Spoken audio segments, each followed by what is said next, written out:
Hello and herzlich willkommen zum Auf die Fresse, the WXW review podcast in English. I'm Ian with Mike Kilby. Mike, how's the month since Tagfest been? Oh, coming down, aren't we? Heading into the deep, dark winter. But the closer we are to Christmas, the closer we are to Carrot. So that's always the good thing. It sounds like someone's flicked a switch. Like, I swear last weekend was like mid-20s and now took the dog out early in the week. Absolute torrential downpours. Yeah. What else happened last week? Yeah, you change the clock and it's horrible. It's just like, yeah, you get into this time of year and it's just like as soon as Tagfest finishes or whatever the October one usually is, it's just like, okay, well that's the end of the year now. There's probably a York Hall to go and that's about it. And that's pretty much what we've got left, really, isn't it? Just gotta At least. Yeah, you gotta stock up on the vitamin D and you're all right. But it's yeah, we're on the road to Carrot now, aren't we? Yeah, there's been two names so far.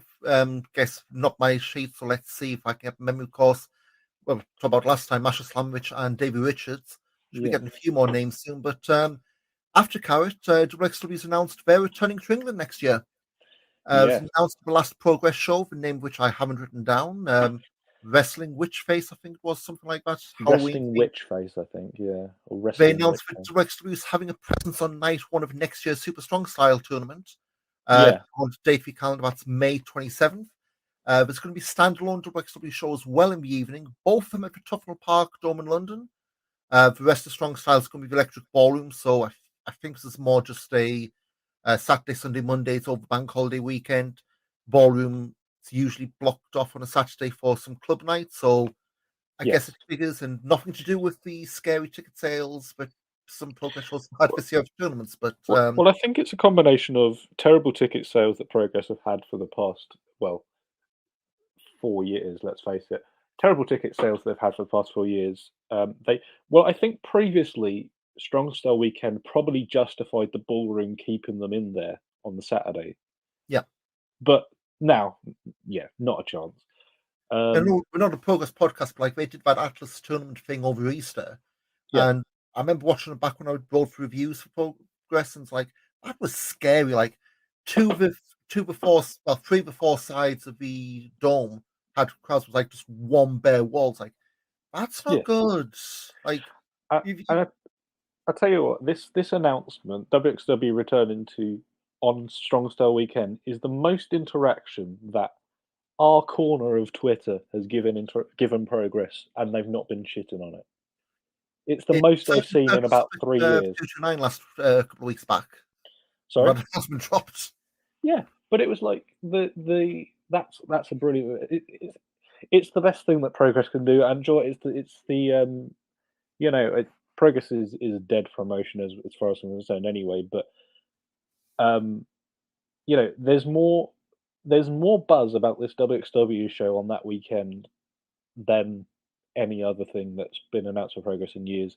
I see more people saying, "Oh, I'm up for that," than anything. Like I've not even like York Hall shows, with the big Rev Pro main events. I've not even seen them shows get as many people sort of go, "Oh yeah, I'm up for a trip down to London," as much as this. And I think it shows how much goodwill that WXW still has post COVID, post speaking out and things like that. Yep. That people still want to go and see this, and I think, absolutely brilliant. I'm hoping this is. We said just before we came online on the show, but we were saying that Progress is booking a decent number of WXW people now. Not enough, in my opinion, but they are still booking a decent number of them. And I tell you what, they need to be looking at the buzz they're getting from this and kind of thinking, well, maybe we could bring them more regularly, because they're obviously bigger draws than half the clowns they've got on their roster. I mean, like they had the GCW early in the year, that pretty much sold out the ballroom. So the promotion's way to go. I mean, obviously WXW, not the first show in Britain. They've had 5 so far, all of them, all but one at Tufnell Park Dome. We're not counting the deathmatch thing, the PCW co-pro stuff they did a few years back. But last 29 Road 6 Gold event, which saw Mark Davis and Shakira Irie book their spots in Carrot 2019. That's a date stamp on it. along with Absolute Andy, he defended his unified world title there, and yeah, that's a hell of a day's stamp if anything. Absolute Yeah, Andy. I think there's been some great matches on the Oh, Dome shows. absolutely. I mean, for obvious reasons, not, but like there was the four-way, which was Walter, Starr, Banks, and Dragunov. Obviously, that's a time capsule. But that main event in London was really good. There was the Bones versus Banks main event, which was pretty good. I think about the TK Cooper Bobby Guns match was being quite a strong one. You had Killer We've always Kelly had the versus Millie strongest foot forward McKenzie, on the which London shows. sorry, Even if we also had the strongest foot forward on the London shows, even if some of the yeah, names, unfortunately, can't speak globally yeah, anymore. yeah. But, It's yeah, but within the time period, they were excellent matches. Yeah, and like you kind of had the other one that jumps out is Killer Kelly versus Millie McKenzie, where Kelly gets split open, and it's sort of I almost feel that show was the show where the world and WXW kind of went, oh, like in a minute. Kelly's good stuff, because I think she was still kind of finding her feet after that carrot, wasn't she? Yeah, But then Kelly splits herself open, and everyone's like, yeah, she's good. made a So yeah, T-shirt, and that's the best way to go for things. exactly, and thanks to the, thanks to the NHS for stapling her all up. But yeah, I think brilliant idea. I hope that there will be enhanced. There'll be more WXW things on Progress shows going up towards it. I think you could, I'd love it if they did a 16 carat qualifier at a Progress show. I think that would be perfectly reasonable thing to do. Logical as well, doing the co-promotion stuff. Yeah, completely logical. And I always felt that it's yeah, I've always thought that Progress kind of used WXW when it's convenient for them, but actually, surely at this point, Progress would want to be tagging on as much WXW as possible. Surely, Well, Alpha 2, one certainly feels hot from the other, but we'll see what we've got. I mean, we've announced the 2023 dates, for London at least, so plenty of opportunity there. But other international stuff from WXW, and Morsh, if you listen to this, I'm going to butcher this name. I'm sorry. They're doing a show with Body Slam at the Scrowan in Aalborg on January 14th. yeah, That's the first time they've obviously had Body Slam on the WXW Now and Friends showcases. yeah, But first time they're implicitly working together in a show together, and I think the poster we've had, I think Bobby Guns is the main one we've had on it. So obviously more names as we get nearer, but there's been a fair few WXW names on Body Slam cards. Like we've had, yeah. obviously we think Vincent Heisenberg, we've had Rotten Simmons Flock has gone up recent there, I cards, think. so it's not exactly like brand new, so kind of natural build for this. But yeah, I so get the impression this is going to be similar vibe to the Paris APC shows, sort of a not necessarily non-canon, but maybe not so important that maybe they're get going. someone from the Body Slam. Hey, maybe get a carrot qualifier here. Yeah, you could do. It would be a. I couldn't really see anybody in Denmark who would be. I don't know if there's anybody really in Denmark who would be ready to go, because that's a big old step up. I mean, I'm not just going even to say just name to get a reaction from you, Carlos Zamora. But how do you lose? yeah. Anyway, so yeah, Dragon Gate's La Estrella has. Yeah, debuting next month. I think Alan Farrell's back in the booking squad here because I know Last Ray has been doing a lot of stuff in America. I think Deadlock Pro saw a match from in earlier today. Yeah, Balkan and the anniversary show on 16th, 17th of December. So more international names, and to be getting back to being that melting pot it used to Yeah, be for international names. yeah. You always get the bit of a random booking for anniversary. Hoping, well, yeah. I'm hoping he might get a few bookings over in Europe, or I don't know whether he's just doing this and going home again. I know he's on excursion in America, and again, the timing this is literally the week before Christmas, so it wouldn't surprise me if it was based them back to This is the trip on the way sort of thing, maybe. yeah, because but then Yeah, again, it's me overthinking things. You can't fly from Japan over Russia anymore, so he's having to go further away to go back. So who knows? I Yeah. mean, plenty of bookings could well be announced. The Reese could be the only ones. We'll see in Yeah. due course. But speaking of Japan, guy we had very high hopes on has resurfaced. Oscar's turned up in New Japan. He popped up on Yes. the Lawson show. So if you're not into New Japan, basically what we do for new guys coming up through the dojo, they'll train obviously not on camera. They'll first show up at ringside, so there'll be the guys taking the coats and what have you to the back. Taking the bumps from Suzuki. Yeah, well, he's not over there these days, but that kind of thing. Then they go on the ring, they lose. They'll do draws. If there's another young lion coming up with them, then we'll lose. Then we'll win. Then we'll go on excursions. But I'm really hoping involves a trip to London. But yeah, Oscar's ringside attendant in New Japan. I think we both said we were expecting that because he made no secret of his wish to go back to Japan. So yeah, I think it was Monday for his New Japan show. Pretty lanky, familiar looking guy in the background. I think it's a Gideon Gray promo thing I saw. It's like, hang on, is that Oscar? Yep, it is.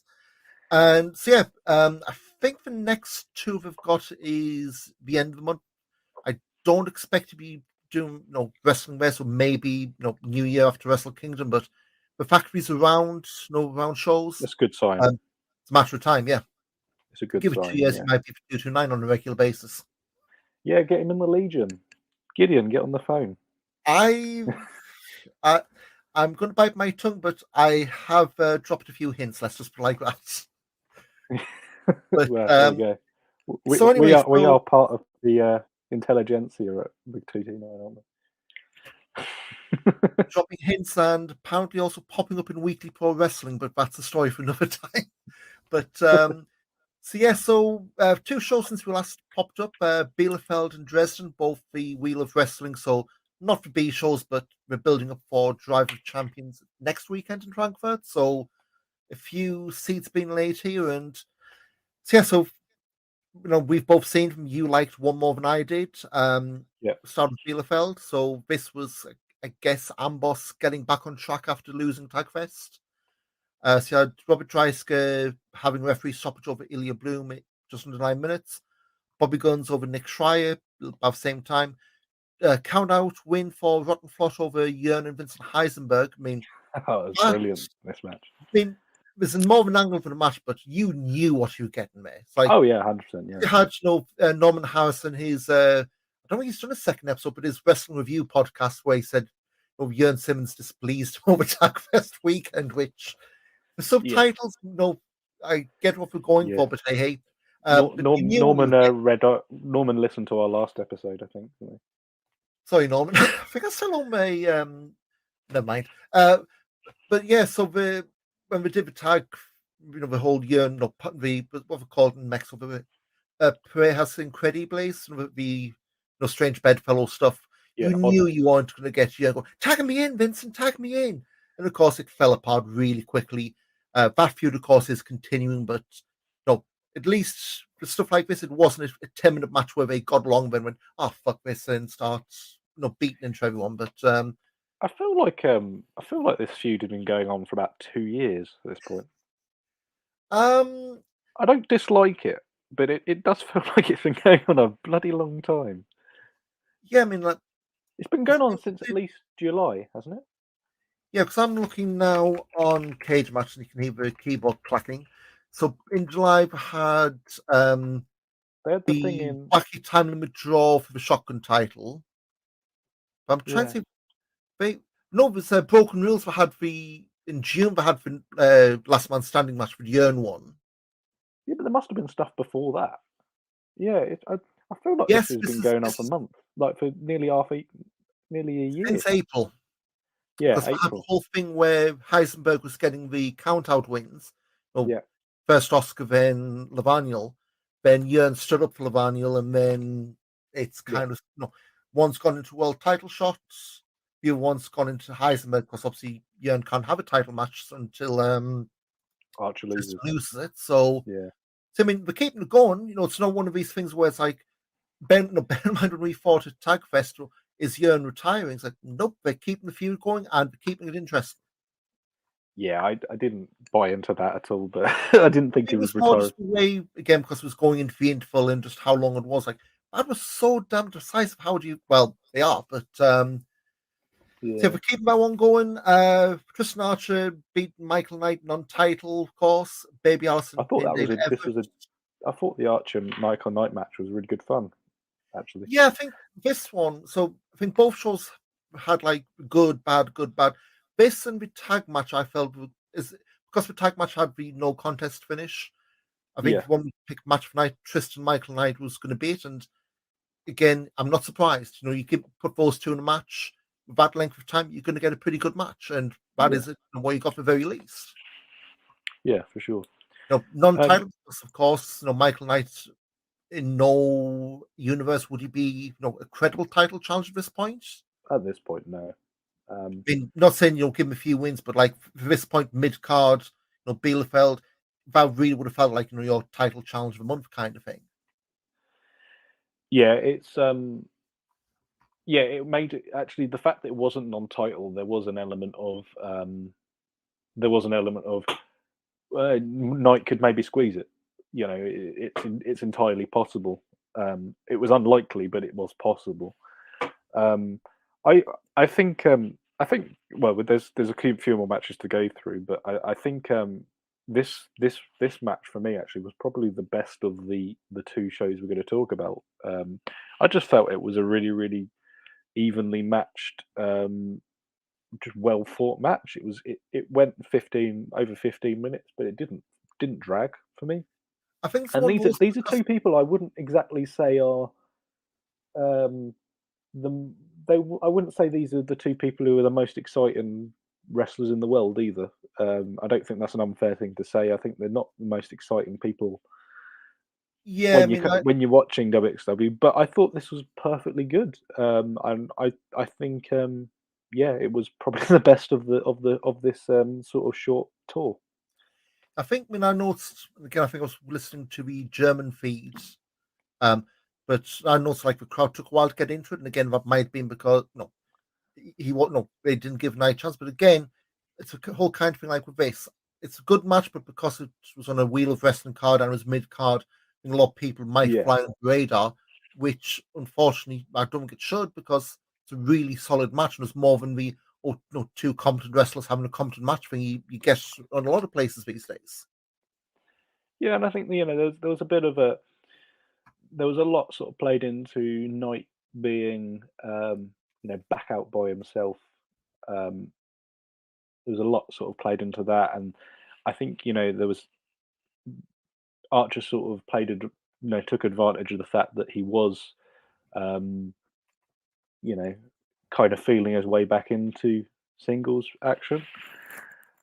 Yeah, I thought it was just a really fun match. This one, I, I I say it, I don't think it's going to be struggling. I don't think it's going to be pestering anybody's spreadsheets by the end of the year. But I think it was for sure one of the best of this sort of It tour. stood tall on the card. Yeah, You yeah, had like fun angle beforehand, then you had a really good match afterwards.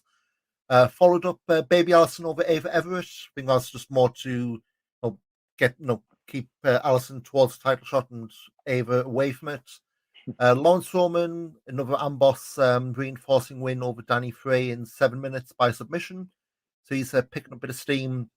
And main event touched on Sense of Alto Eagle Blanc over Pretty Bastards. No contest after Rotten Flot ran in. And I think that was more set up for Driver Champions. yeah, yeah. Was this? I hadn't heard this before, but what they call it? Are they calling Roman the Pitbull of Amboss? Is that what they're? Yeah, so I think so he shaved his head. I think this was the first show he'd shaved his head on, and the Yeah, the Pitbull of Amboss, which I mean, yeah, spoiled for next card. yeah, He won it. He's been getting a lot of wins. He's getting a few submission wins as well. yeah, Um, Wrestling and calling people pitbulls. I know, back when Vince had full control of WWE, pitbull was a bit of a backhanded compliment. yeah, So Jamie Noble and Kid Cash with the pitbulls because we're two short, stocky guys who. So, but yeah. again, like I guess you can't use the word rabbit because of Chris Benoit, but I think that's the kind of vibe we're going. It's like your think short Simon Hill, technicians. You're thinking of your yeah, Dean Malenkos, aren't you? Yeah, that's the sort of thing they're probably aiming for, that isn't same it? kind of vibe, which Yeah. great because Well, when like things, Roman, I think we've well, been banging the drum for him for years about this sort of thing. yeah, So things well with Roman is, sadly, apart from the mocking stuff, a lot of XW fans will see him as being the Vash Bay. yeah, And well, there's so many that still keeps coming up. You have odd people, hey, we've all the Vash bands in. Whoa, no, that keeps yeah, popping up every now and then. yeah. So you do need something to not. I mean, it's also going to be part of his history, but you need something to override that. I'm not saying have him go all frothing at the mouth, barking, all that. But no, don't. But Well, like having the character Ishii's the stone pit bull, isn't he? So nobody. yeah, Well, they're supposed people bark at him, don't they? well, the music does at least. But yeah, so again, I think like Bielefeld show for me was solid. I preferred the Dresden one, I think, because some highs for me were higher, but solid I show coming out of Stagfest. well, we're going to go on to Dresden in a second, but I preferred Bielefeld. I simply think that the level was more consistent throughout the whole Yeah, thing, and the you say the highs were better on Dresden. I think the lows were lower on Dresden as well, and I think whereas yeah. this show the weakest match was probably Allison Everett, but Yeah, if we throw off a tag match, there's that's there's a there's a certain more. ceiling I think really with it anyway. Everything else I think was perfectly reasonable. It was a great sort of stop. It felt like it was a chapter it was a chapter, and it's like, right, we've done this, let's move on. Yeah, Um, and I felt that you know the Dresden show, which I say we are going to go on to anyway, but I just felt that there was a lot of things on there which I just didn't get anything out of at all. there's one match in particular in Dresden I was Yeah, this close from losing my mind over, but we're going with Dresden, so they did a pre-show match. Nick Schreier over Danny Frey in 5 minutes. Perfectly fine, 5 minute that's pre-show the match. YouTube one, isn't it? Yeah, and what they're doing if they do a pre-show match, that's going up about 2-3 hours, 2 hours before the main show drops.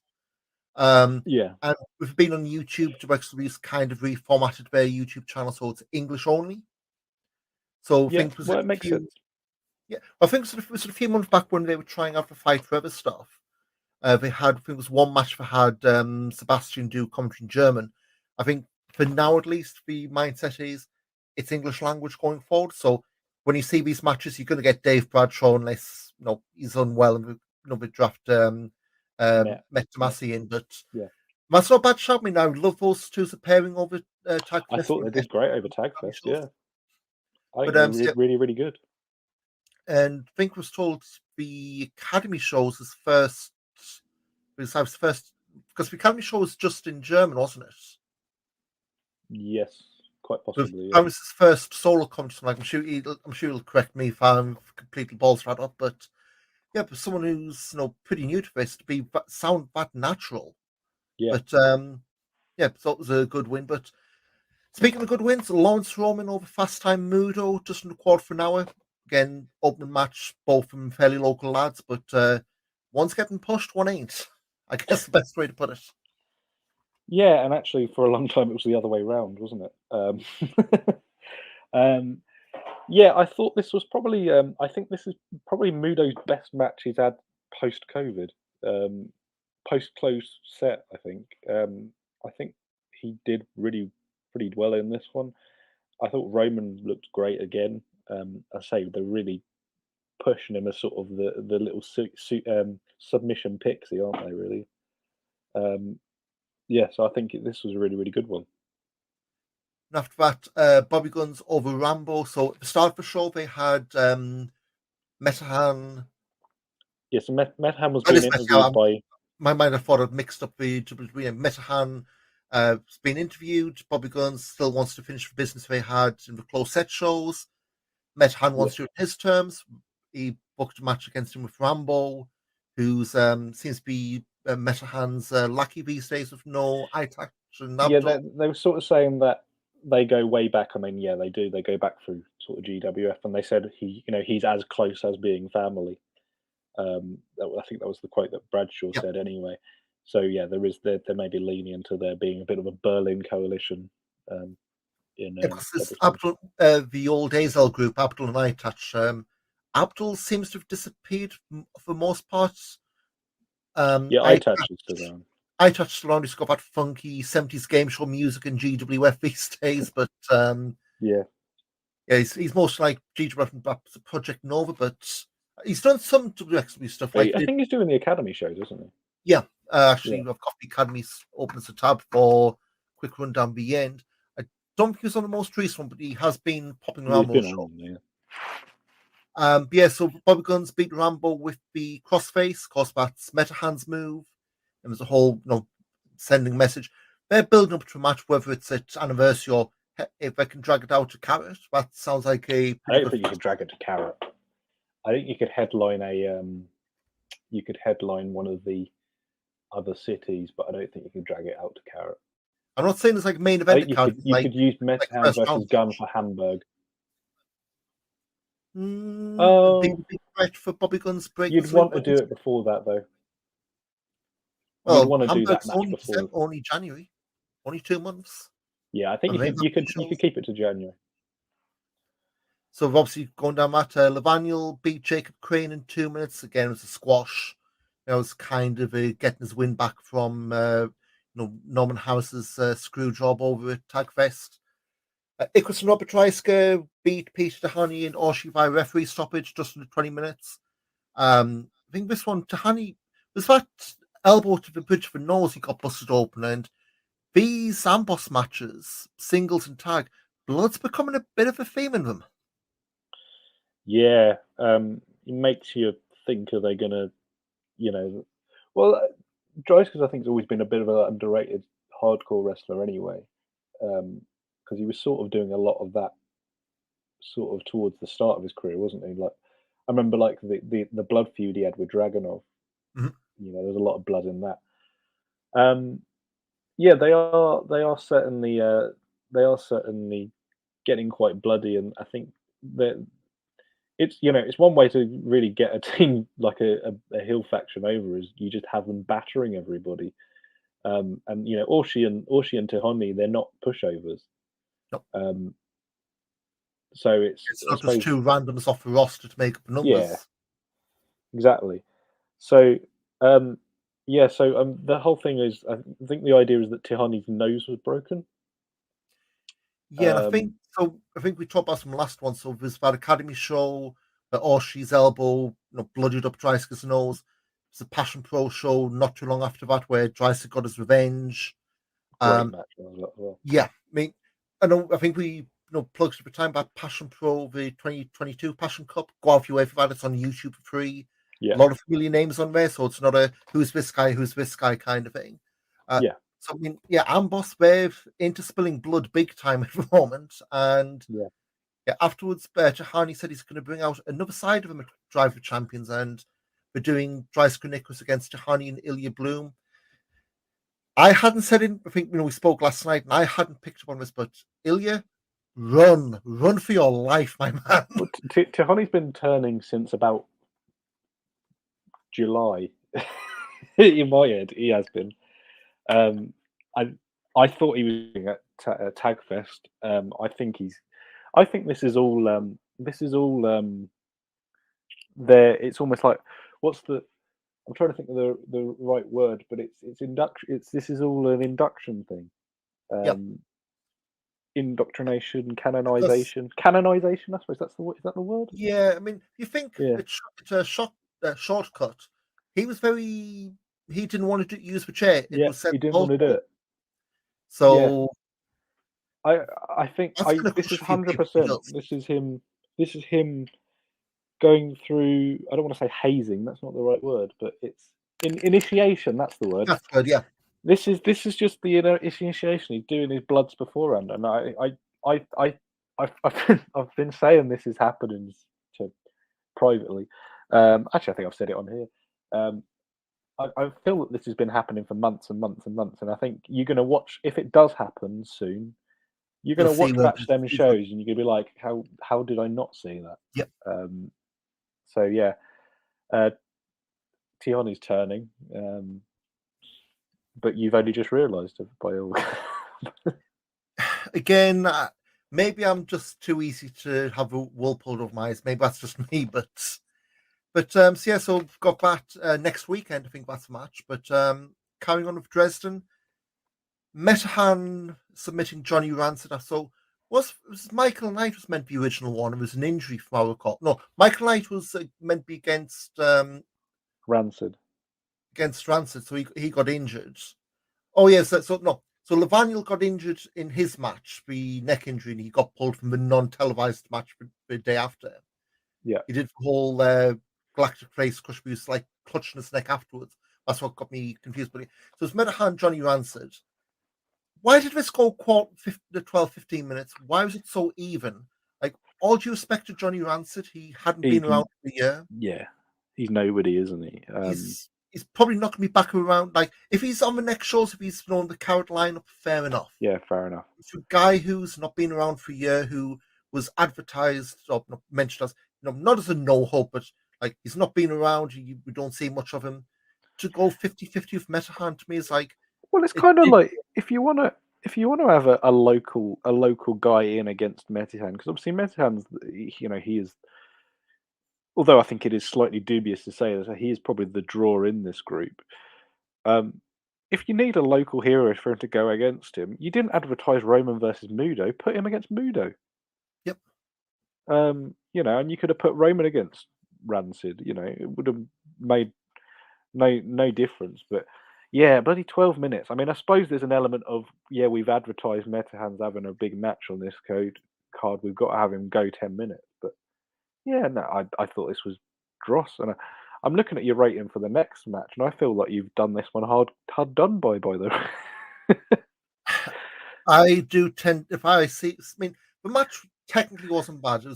It felt like, I think it was like a couple of chin locks, and it's like, oh god, we're going on. It's like, the match wasn't bad, just for me, just did not fit what was advertised. Like, if this was like the next night in Leipzig and wasn't televised, fair enough.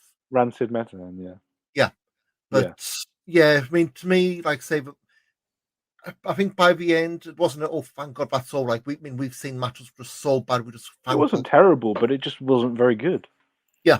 And it wasn't one of those, oh, thank God, nobody got hurt kind of bad. It was just went for too long.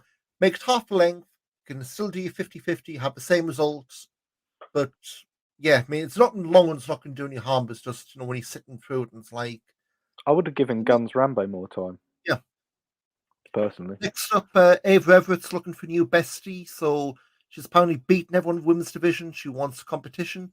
She gets Zeritus. Speaking of names. This is a bit of a random booking. I liked this one. I've seen you've gone 2 stars on this, and I think probably from a work rate perspective. It's more so, and people have mentioned this to me. I have like a weird sliding scale, if it's under 10 minutes, like, well, that's like TV length, but as a match, I enjoyed it. But for, like, it's 4 minutes. Yeah, well, it was more of an angle than a match, really, wasn't it? But I didn't realize Zeritus' mask's called Mary. Okay, I didn't know that. Did they mention that on the commentary? I think the crowd were chanting as he was holding the mask up. It's like, because his Instagram handle, I think, is Zeritus Mary. Oh, okay. It's like, so he's holding up the crowd chanting Mary. It's like, okay, so those are local fans who are really into Zeritus and probably East Side Revolution Wrestling, I guess. Well, I tell you what, if the Schwinger Club came out in Dresden, they would have been bloody bopping off the ceiling. So, like, come on. I found like a production music version of, was it the old Midnight Express theme? Yeah. But if the Schwinger Club had come out, they would have lost their minds. So. Yes, I say this is more of an angle. It was, Ava Everett. For me, I called it a homage to a Halloween B movie. Yeah. Big scary monster she ran away from, but ended up getting the win over. It wasn't offensive. I think it's the kind of match you knew what it was. The fact that Ava got the win. This was the last booking for the time being. I mean, I suppose I see Ava coming back again and again. Oh, absolutely. So I've got no problem. I think she's been perfectly fine on these shows. I've actually quite enjoyed I enjoy the promos, I suppose. So they've grown on me. yeah, I they think have grown on me. because you Even think though they like are, and I you think think she French is knows hard. how to. Sorry, you go. So you think French is hard. Like the carrot French was like the really annoying, screechy, that really get the fans against her.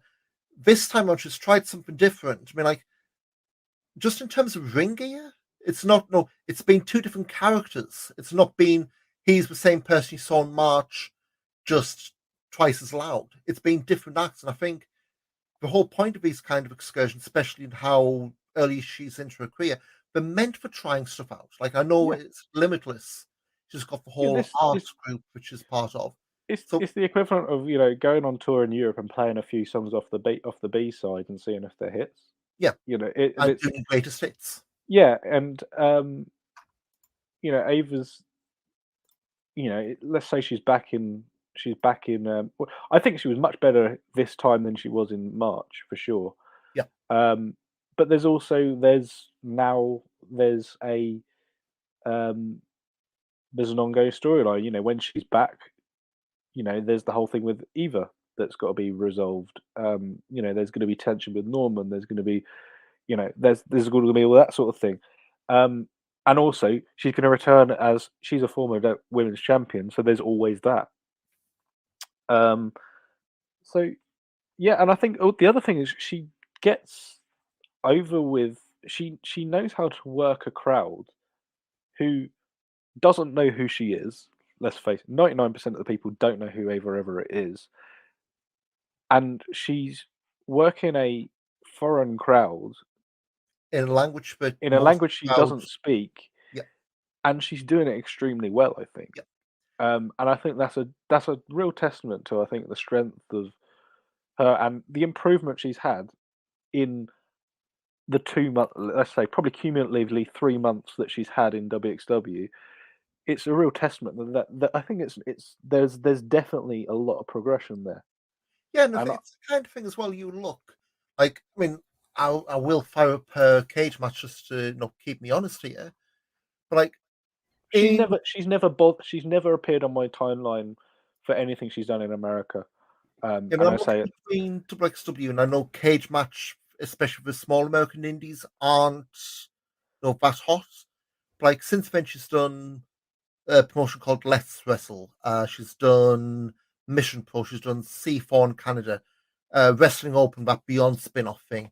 Limitless, I would say, is probably a home promotion at the moment. Chaotic.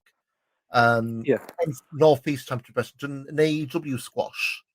Limitless again, NCW again, Creative Pro. So it's mostly Limitless and no, that's it. Limitless home promotion, and it's like these aren't the same crowd every week where you can find that.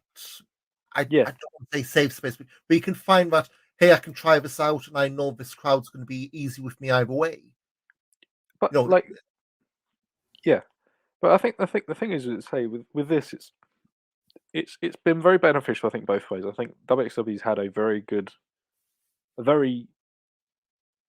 talented prospect come with them, and I think especially for Ava is the sense of if, let's say, I don't know, who used to run in Borehamwood, the promotion in Clash, Pro yeah, Wrestling Clash is like now. I know they don't exist anymore, but whatever. If Yeah, if Pro Wrestling Cash booked Ava Everett, I'd probably go and buy a ticket yeah. now. Um, if there was when we get to WrestleMania weekend next year, and I know you watch everything, but I don't. I watch as little as possible, to be Not quite as much honest. as I used to, but But I watch as little as possible. But if I was like, oh, that card's got Ava Everett on it, I'd probably go. Oh, I might maybe watch half hour of that. yeah.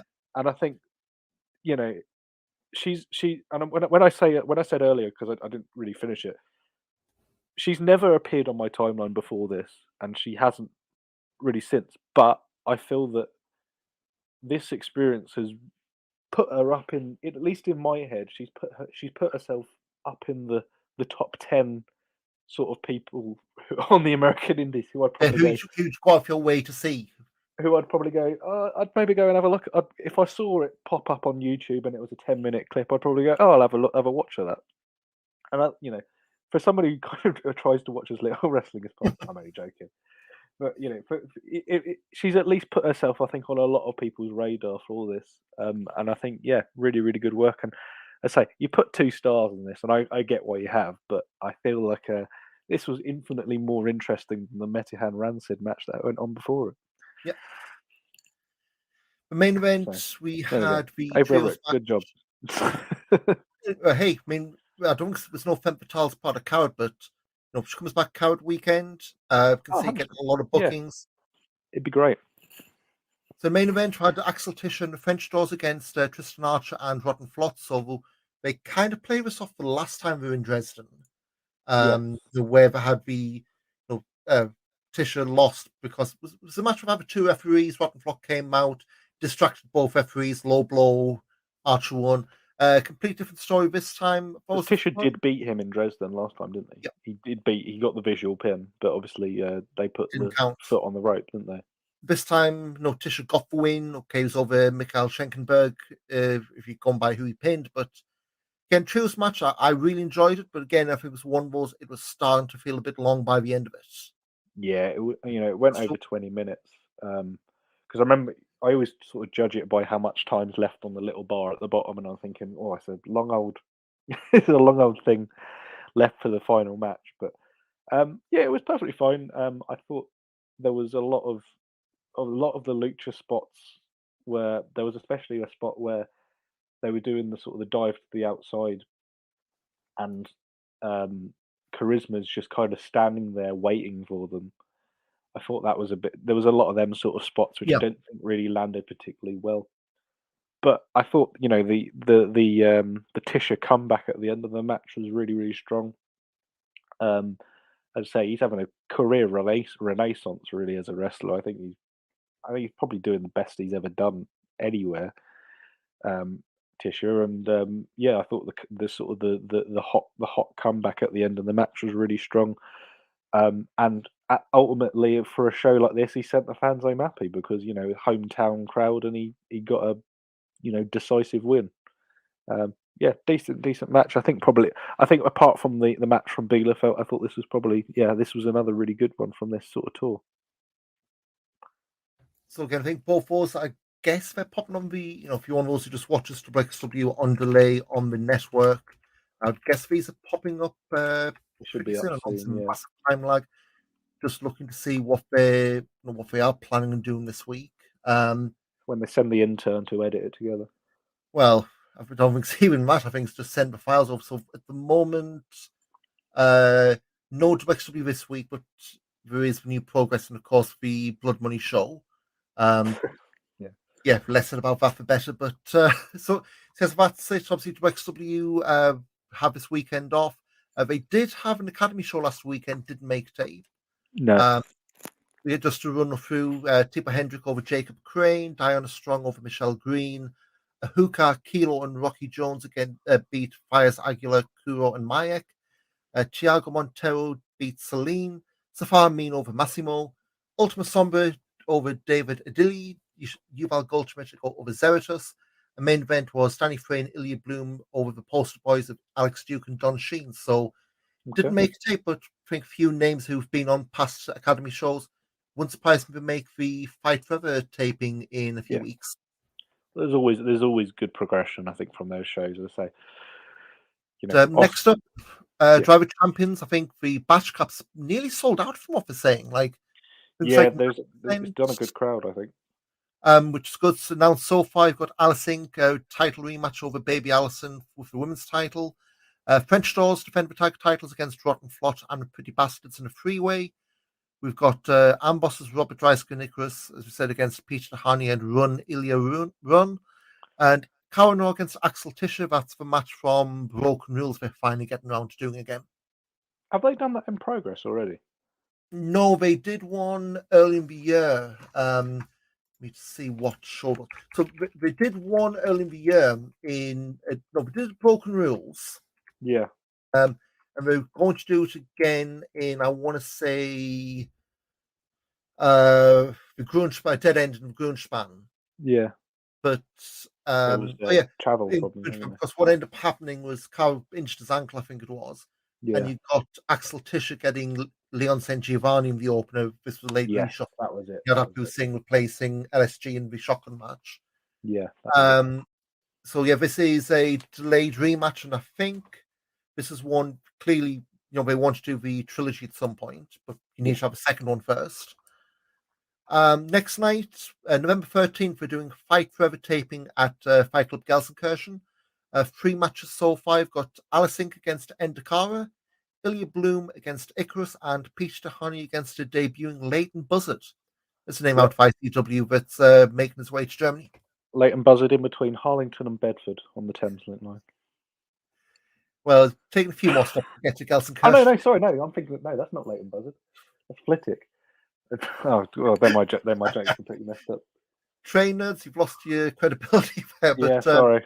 I mean, I've seen there's a few people who've seen, like, he's done PCW as well before. He's done a lot of ICW, hasn't he? Yeah. I mean, it doesn't exist anymore, but I know he works there. So, he works a lot in Scotland, doesn't he? He's originally from Bristol. Yeah.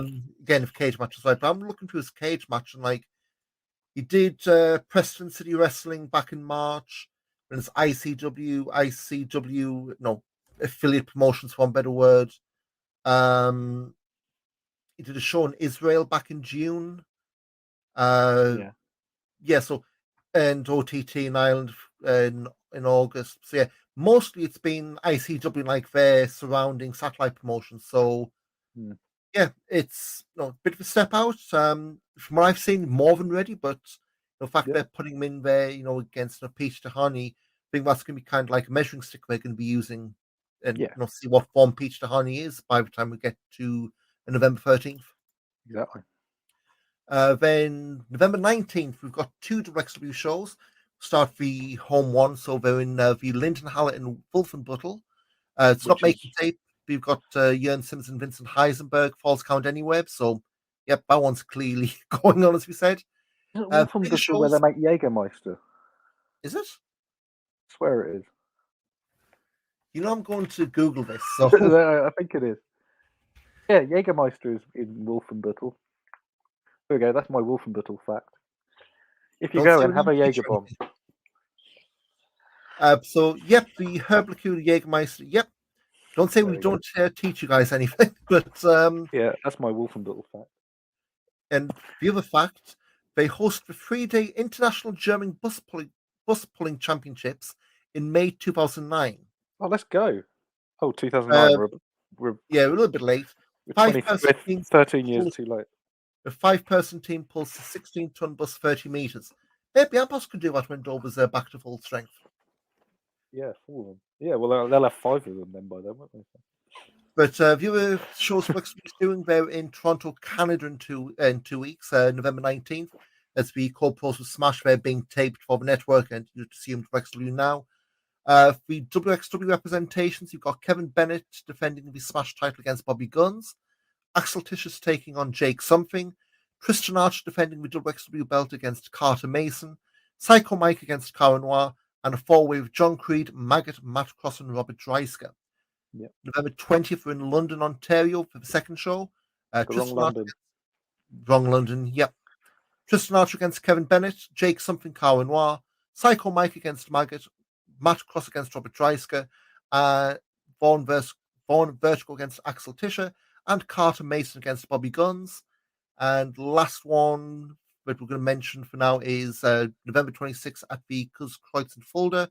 Wheel of Wrestling looks like it's going to be a non-taped show. Bobby Guns, Axel Tischer main event. So that show's promoted by our very good friend Shaggy. And I believe it's a gunny stomping ground as well. So hopefully you'll be there up close and personal taking photos. Can but hope. Exactly. Looking forward to it. Shame it's not making tape, but I think the big focus is Drive of Champions and the Smash shows. I don't think WXW now has put up a schedule for this month. I know they made a big deal, rightly so, of what they had in October is what the 1, 2, 3, 4, 5, 6, 7, 8, 9 shows plus like the wrestling cults and all the other stuff they put up. So yeah, probably just 3 shows this month as it stands, but some interesting stuff obviously with Driver Champions next week and the stuff in Canada. But yeah, looks to be pretty interesting time. Of course, we said we've got Back to the Roots is now back on the calendar in January, so maybe the Kefik Schlacht, but who knows? Yeah, you'd hope so. Maybe a bit too rushed for a proper Amboss one, but again, we'll see. As we keep saying, plenty of wrestling to be done between now and the end of January. But exactly. I think that just about wraps it up, Mike. We've 2 shows, a lot of shows in the future, but anything to plug before we wrap it up? Not really anything immediately. We do obviously have the Groundhoppers guide on YouTube. You can find that. Type in the Groundhoppers guide on and Eddie. You can find it there. Yeah, not really anything else, but you can follow me on everything as at Mike Kilby. I will be staying on Twitter, so don't worry. Until it shuts down. Yeah. But yeah, so yeah, again, viewers can find over backbodydrop.com, phoneonmania.com, Twitter, Big Back Body Drop until Elon pulls the plug, Instagram, Back Body Drop, your Mike Kilby on everything, as you said. Yeah. And I guess until Driver Champions, he's Mike. Thanks for joining us, and we will see you in a few weeks. Cheers. Cheers.